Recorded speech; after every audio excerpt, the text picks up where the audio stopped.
Ya más con la gracia del Señor, proseguimos el comentario del Catecismo de nuestra Madre la Iglesia. Pasamos al punto 4 del Catecismo. Los tres primeros puntos están bajo el título La vida del hombre, conocer y amar a Dios. En ellos nos fijamos de qué manera arranca el Catecismo. Tiene su importancia, obviamente, cómo pone nuestro corazón y nuestros ojos en Dios, en el conocimiento de Dios, en el amor a Dios. Pasados esos tres primeros puntos que quieren centrar lo que es el eje, la columna vertebral del catecismo, pasa ahora a hablar un poco de qué es la catequesis. Lógicamente, este es un catecismo. Bueno, pues antes de prodigarse en las explicaciones por partes, va a hablar durante unos cuantos puntos de qué es la catequesis, qué es el catecismo, qué pretende, qué busca la Iglesia con ello. Vamos pues a este punto, al punto 4, que dice así.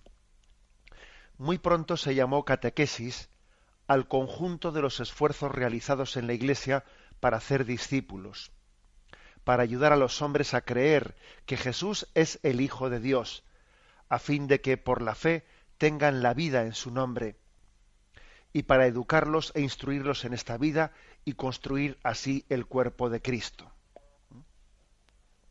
Este párrafo, este punto del catecismo, está tomado literalmente de la exhortación apostólica Catequesis Tradendae. No sé si sonará a los oyentes este documento, que es del año 1979, que fue, pues hay que decir, en el segundo año del pontificado de Juan Pablo II. Fue un documento que él escribió recogiendo lo que Pablo VI había convocado el cuarto sínodo general de los obispos para hablar del tema de la catequesis. Por cierto, en aquel sínodo, que estamos hablando de octubre de 1977, había participado Karol Wojtyła como obispo participante, obispo polaco participante en aquel sínodo de los obispos, ¿no? Y luego le tocó, pues una vez elegido papa, que fue elegido en el año 78, en el año 79, siendo papa, le tocó a Juan Pablo II, bueno, pues escribir la exhortación apostólica que era como conclusiva de lo que se había hablado en el sínodo. Con frecuencia, cuando se convoca un sínodo general de obispos, luego suele escribirse, no es que sea obligatorio, pero bueno, tiende a hacerse, ¿no? Se suele escribir una exhortación apostólica concluyendo, un poco como el Papa recoge las conclusiones principales a las que ha llegado el sínodo. Bien, pues esto se llama catequesis tradendae, la transmisión de la catequesis, y bueno, pues digamos que vais a ver que estos puntos del catecismo, casi todos, se van a referir, son citas de la catequesis tradendae. Bueno, algún comentario me vais a permitir así, algunas pequeñas digresiones, que a veces también pues uno se permite, además de comentar así un poco lo más literalmente que se pueda al punto del catecismo, hacer también algunas digresiones, ¿no? Dice, muy pronto se llamó catequesis al conjunto de los esfuerzos realizados en la Iglesia para hacer discípulos, ¿no? La Iglesia realiza un esfuerzo para hacer discípulos.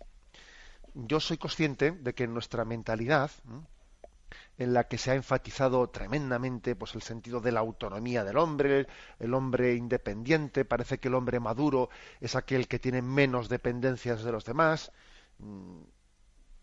piensa por ti solo, ¿eh? Tú mismo eres el que decides, el que tomas conciencia y el que decides el bien y el mal, etcétera. Existe una imagen de nuestra cultura muy individualista y muy celosa de la autonomía, la independencia del hombre, en un contexto de una crisis de autoridad. Yo soy la autoridad para mí mismo y nadie, bueno, pero eso es lo que se dice, ¿no? Luego estamos llenos de esclavitudes y nos están continuamente indicando cómo pensar y manipulándonos para que pensemos, pero bueno, en teoría se pinta la imagen de un hombre independiente y autónomo, aunque luego en la práctica ya sabemos lo que pasa, que aunque haya crisis de autoridad, se manipula totalmente al personal pues para que piense lo que es políticamente correcto y lo que la cultura nos lleva a pensar, ¿no? Bien, pero a lo que voy es que la palabra hacer discípulos el esfuerzo por hacer discípulos, en esta cultura suena mal, cae bajo sospecha. ¿Qué es eso, no? De conducir a la gente y hacerles pensar. Tú déjales que ellos piensen lo que quieran, ¿no? El esfuerzo de la Iglesia por hacer discípulos enseguida, pues es puesto bajo sospecha de proselitismo, de apología. Es que incluso las propias palabras proselitismo, los prosélitos o la apología han llegado a ser palabras que en sí, o sea, que tienen un tono negativo. La Iglesia siempre ha utilizado la palabra apología en un sentido positivo, es decir, apología quiere decir pues hacer una defensa de la verdad, ¿no? que se quiere proclamar. Apologeta es el que da razones, se confronta con otra persona, entra en diálogo con ella, pues para intentar, ¿no? Hacerle ver pues las razones de lo que él quiere exponer, ¿no? Y la palabra proselitismo, pues también se refiere a los prosélitos, ¿no? Pues se refiere a aquellos que han sido convencidos, que han sido ganados para la causa de Cristo, ¿no? Bien, pero en nuestra cultura, digo, pues son palabras que han caído en desgracia, si me permitís la expresión, ¿eh? Eso de proselitismo, eso de la apología, que no pienso que tenemos que ceder ante tal cosa, porque yo creo que la palabra apología, pues ¿por qué no vamos a poder utilizarla? Por poner un ejemplo. Entonces, yo creo que tenemos que desacomplejarnos a este respecto. El esfuerzo de hacer discípulos, bueno, esa palabra sale del mismo Jesucristo. Id y haced discípulos. Fue la última consigna de Cristo. Es el apostolado, que es básico en la vida cristiana, ¿eh? No nos avergoncemos de ello, ¿eh? Claro, existe esta especie de concepción de la sociedad en que cada uno, ¿no? Se construye la verdad a su medida, y entonces lo de hacer discípulos pues suena antipático, ¿no? Pues precisamente en este mismo punto primero de la catequesis tradente, esta exhortación apostólica, fijaros cómo arranca, ¿eh? Arranca así diciendo: la catequesis ha sido siempre considerada por la Iglesia como una de sus tareas primordiales, ya que Cristo resucitado, antes de volver al Padre, dio a los apóstoles esta última consigna: haced discípulos a todas las gentes, enseñándoles a observar todo lo que os he mandado.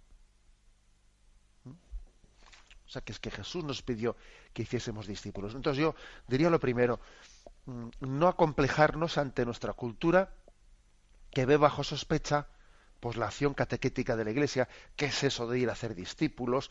Deja que cada uno elija, deje que cada uno... ¿Por qué tienes a un niño que marcarle el camino? ¿Por qué tienes que? O incluso a un adulto, no pretendas tú transmitir lo tuyo a los demás, etcétera, etcétera, ¿no? Desenmascaremos ese pensamiento, porque en primer lugar, esta cultura nuestra, ¿no? que alardea de autonomía, de que cada uno piense lo que quiera, en el fondo es verdaderamente impositiva en sus ideologías.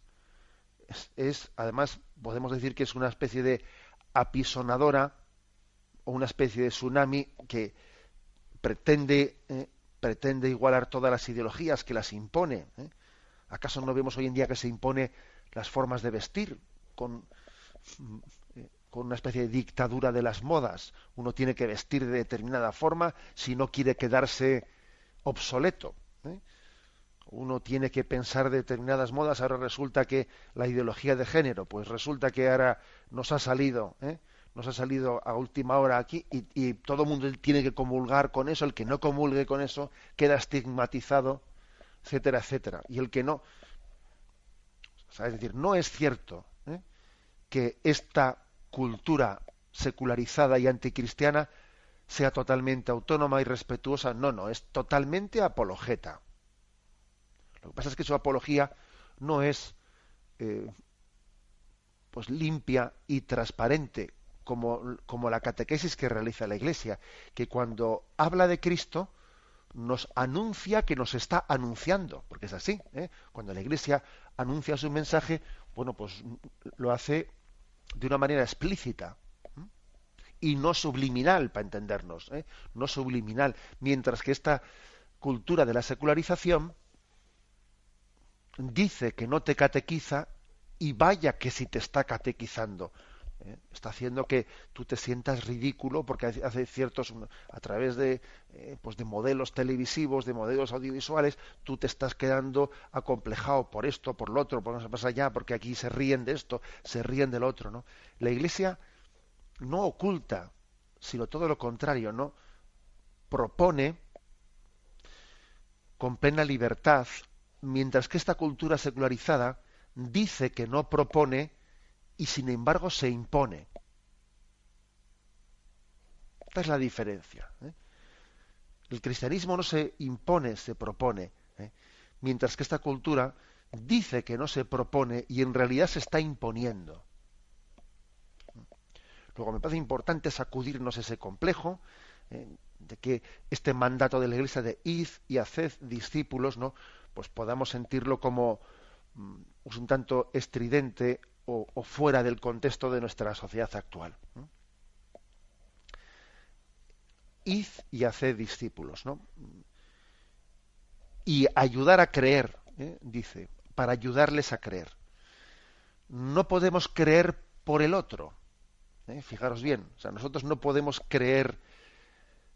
Algunas veces uno, pues, a las personas que ama, quisiera, ¿no?, que les ama con todo el amor entrañablemente, pues si un creyente quisiera que las personas a las que ama fuesen creyentes, porque obviamente les desea lo mejor, y como el creyente sabe que lo mejor es Dios y lo mejor es Cristo, y no puede haber nada más precioso que pueda desearles a las personas amadas, pues le encantaría que creyesen, ¿no? Y eso es signo de que les ama, Pero claro, no pueden creer por los otros, no pueden abrir la cabeza y introducirles la fe, eso no es posible, ¿no? No pueden creer por él. Pero sí es verdad que pueden, llevados de la mano, compartir su experiencia. Sí es verdad que la medida que esa persona también les abra su corazón, le pueden conducir hasta la puerta de la fe. Y luego es verdad que por la puerta tiene que entrar la persona ya a solas. Mira, si tú me permites, yo puedo compartir mi experiencia de fe contigo y te puedo conducir hasta la puerta de la fe, donde tendrás que entrar tú solo. O sea que existe, digamos, de alguna manera, el padrinazgo en la fe. El padrinazgo. ¿Os acordáis de ese texto de San Pablo, 1 Corintios, capítulo 4, versículos 14-16, que dice, ¿no? San Pablo les dice a los corintios que han podido tener 10.000 pedagogos en Cristo, muchos padres, pero yo os engendré en Cristo Jesús por medio del Evangelio. Por consiguiente, os suplico, sed imitadores míos. Es decir, que Dios nos ha permitido tener como un puesto especial, ¿no?, y específico a cada uno de nosotros en la fe de otras personas. Pues, San Pablo les dice a los corintios, mira, habéis tenido muchos pedagogos, muchos que os han enseñado cosas referentes a la fe, os han introducido en la liturgia, os han introducido en el comportamiento moral, etcétera. Dice, pero yo he tenido la suerte de ser el que os engendré en Cristo Jesús por medio del Evangelio. Hay personas que han tenido, pues por ejemplo, las madres o los padres, ¿no? Las madres y los padres a sus hijos que les introducen en la fe, les han engendrado en la fe. Es verdad que luego el hijo tiene que creer por sí mismo, y la prueba es que a veces, aunque un padre engendre la fe, el hijo puede terminar rechazando la fe, ¿no? Pero toda la labor catequética de los padres es una labor que engendra en la fe a los hijos. Les ha transmitido, les ha hecho respirar la fe, les ha comunicado su experiencia, les ha enseñado, ¿no? La labor de las catequistas, pues por lo mismo, ejercer un auténtico madrinazgo o padrinazgo. Los catequistas o las catequistas tienen pues un lugar muy especial. El sacerdote, ciertas amistades, o sea, es decir, existen padrinazgos, ¿no? A distintos niveles, porque también San Pablo en este texto da a entender que hay distintos niveles, ¿no? Y además les llega a decir, sed imitadores míos, o sea, que es que también necesitamos puntos de referencia para llegar a creer. ¿Eh? Nadie llega a creer sin ningún punto de referencia. Por ejemplo, esto lo hemos comentado muchas veces entre los sacerdotes, cuando un joven recibe la llamada al ministerio sacerdotal, o sea, la vocación para poder ser sacerdote, la vocación se la da Dios.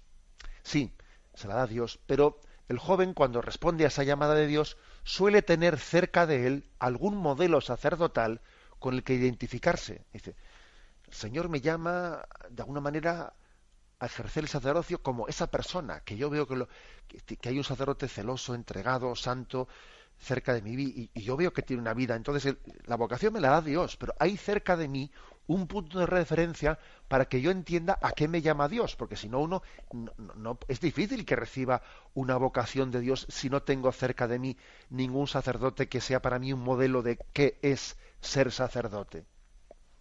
Pongo este ejemplo, pero lo mismo digo de qué es ser cristiano. ¿Eh? Es decir, el catequista, el pedagogo, aquel que acompaña, que hace de padrino, de madrina en la fe, tiene que ser también un punto de referencia, ¿no? Para poder decir, como San Pablo dijo a los Corintios, sed imitadores míos, como yo lo soy de Cristo. Esto se llama engendrar, engendrar en la fe, ayudar a creer, ¿eh? Y esta es la esencia de la catequesis. Me despido con la bendición de Dios Todopoderoso, Padre, Hijo y Espíritu Santo. Alabado sea Jesucristo.